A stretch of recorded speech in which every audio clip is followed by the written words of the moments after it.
frequency of 52 megacycles by authority of the Federal Communications Commission. A test program follows.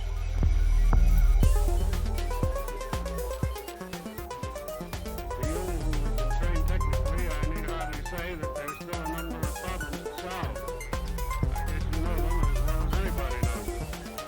But I think we've proceeded far enough to justify the statement, at least, that these technical problems are not insurmountable.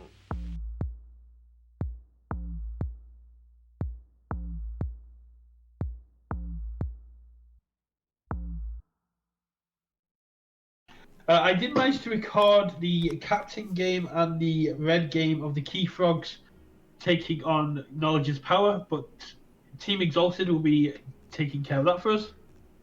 It's a hell of a game, and if you like Heart of the Forest Lockdown, then I genuinely recommend it. It was so painful to watch, but Grant Titus played a hell of a game. So did Tarvel from the Key Frogs. Can't wait to see the replay. To be honest, man, I can't wait to see. I've watched it, and I can't wait to see what Tom and the Exotic guys make of that. So let's just get your pretty face back on the screen. So we're going to quickly go through the current standings for the semi-finals. So to put it, we have KIP versus Midwest Martians needs Amber. Now, one observation we have here: we've never had this many US teams in the semi-final. Now, maybe that's because of the way we did groups are slightly different, but the other thing Brett pointed out to me today was we have one team that came first in their group, one team that came second in their group, one team that came third in their group, and one team that came fourth in their group. Yeah, so Knowledge's Power came first in their group, Midwest Martians came second in their group, the AC Regulars came third in their group, and the Hamburg Atlanteans came fourth in their group, which means that we have one of each of the top, the top placements in the top four. We also have the top of the group and the second of the group facing off, and the third of the group and the fourth of the group facing off. But also, if you go all the way back to the beginning of KOTE, when I was saying that if one team makes it from fourth all the way, I got to root them. And the Hamburg Atlanteans are doing it. They've had a hell of an event. Hamburg Atlanteans have gone from fourth in their group to having to play a tiebreaker as well as their qualifier game to make it into the top cut. And then I've had to... Russia Smith, invidiously for Netflix, better call KOTE. I mean, they've not had the easy path through here. No, if you look at the Russian Smith gameplay from the round robin events, the Russian Smiths were not an easy team. They were doing some beautiful damage here. I am all in on the Hamburg Atlanteans to take this. Although they've already won once, and this would make them our second two-time winner. They're a fourth place team that are just on the warpath here. Yeah, yes they are. So let's move on to the second cut, and then for the feature game here, basically I'm going to record both games and then give one for Chris to look at next week. I don't know. Both of these games are too.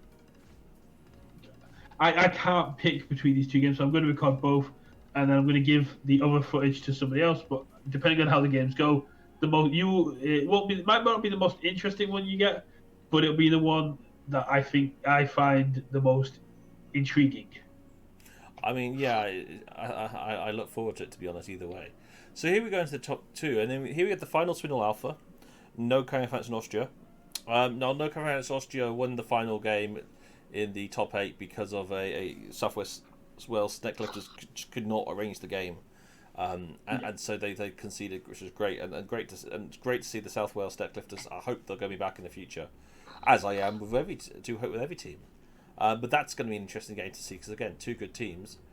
And then we look down to the Baguette and Switch and Keyforge Fridays. I mean, Keyforge Fridays... Going back up to the top one, seeing the Final Swindle Alpha doing so well in the second cut after... They did so well in the group stages, unfortunately just getting knocked down into the second cut. Seeing them do so well here is... It's a Key Frog story. I expect them to come back next season, and with it being their format, having the home field advantage, they should do really well. I mean, we're looking forward to it, definitely. And jumping on to the third and final cut, I have no idea what's happening with this game.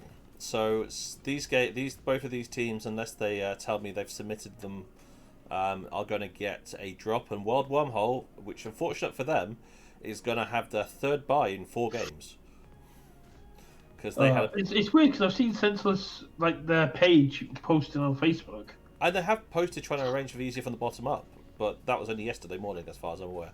So I'm going to reach out to both sides and try and understand where Exactly that what's sits. going on. But down here we have the SCS Sharks and Coast to Coast, and I mean, we've got to root for the SCS Sharks at this point, don't we?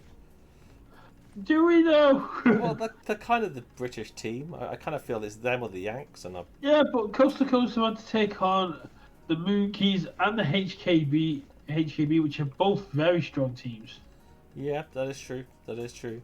But I don't know. The SCS Sharks did take Arcanium Fire. I mean, the only Arcanium Fire, but they are a strong team as well. I mean, it's going to be. It's definitely going to be an interesting one to watch. I believe it's Pete. No, they haven't got any of the people that usually the card. So it's just going to be quite interesting to see how it goes. Yeah, we look forward to it. And that's the show for today. I mean, let's put it at the top page for people to see. But that's all we've got for this week. Next week we're going to it'll just be me. Brett's having a nice romantic evening. Yeah, it's the wife's birthday, so that's me out for the day. We'll try and get another admin in because It's always good to have 2 of us. Yeah. But either way, I'll be here going through the news, going through the commentary, which I might actually means I've watched the games beforehand, and just talking about the finalists here. And maybe we'll get one of the finalists in as well, to send in see before the game starts. Hopefully next week as well we can try and arrange the live finals, because that was a lot of fun to do for KOTE 7. It was a nice sort of change of pace. Mm-hmm. It'd be really nice if we could get that arranged again. Yeah, and then after the finals comes me starting coding the KOTE 9 changes, which is my 2-week break. And don't forget we have KOTE 8.5 coming up in between, which will Brad unfortunately is unable to now host the day, but I'll be there help running the event.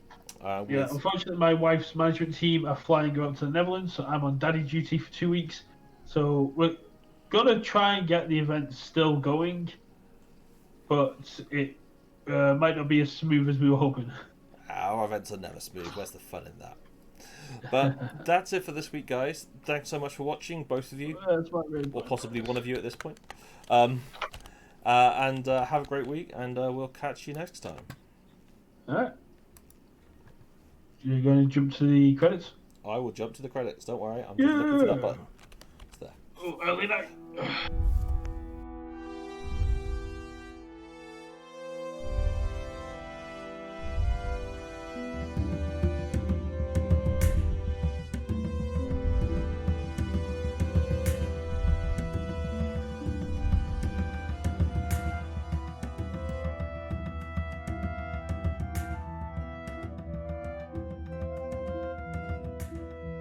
I will, yes.